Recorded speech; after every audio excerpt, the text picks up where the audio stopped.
400కు పైగా సీట్లు సాధించాలనే ఒక లక్ష్యంగా పెట్టుకున్నారు. మూడోసారి కూడా మాదే అంటూ ఇప్పటికే పదే పదే మోదీ చెబుతూనే ఉన్నారు. కాబట్టి పొత్తులు ఖచ్చితంగా ఉండే అవకాశం అయితే కనిపిస్తుంది. అయితే ఎన్ని సీట్లు ఉంటాయి, ఎన్ని సీట్లు అసెంబ్లీ సీట్లు తీసుకోబోతున్నారు, అలాగే లోక్సభ సీట్లు తీసుకోబోతున్నారు అనే దాని మీద రేపు కొంత క్లారిటీ రావచ్చు. అలాగే జనసేనకి అసలు ఎన్ని ఇస్తారు, మొత్తానికి ఈ ముగ్గురు కలిసినా టార్గెట్ చేయబోయేది జగన్ని.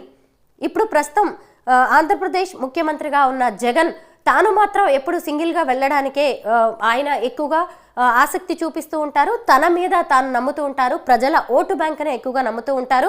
మనం ఫస్ట్ నుంచి జగన్ కెరీర్ని చూసినప్పుడు ఆయన తండ్రి చనిపోయిన తర్వాత 2009 తర్వాత ఒంటరిగానే ఆయన పయనం అనేది మొదలైంది. అప్పటికే రాష్ట్రంలో సెంట్రల్లో అధికారంలో ఉన్న కాంగ్రెస్ని ఢీకొని మరి సొంత పార్టీ పెట్టి సొంత నేతలతో సొంత బలంతోనే ఆయన ప్రజల్లోకి వెళ్ళారు, పాదయాత్రలు చేశారు. అది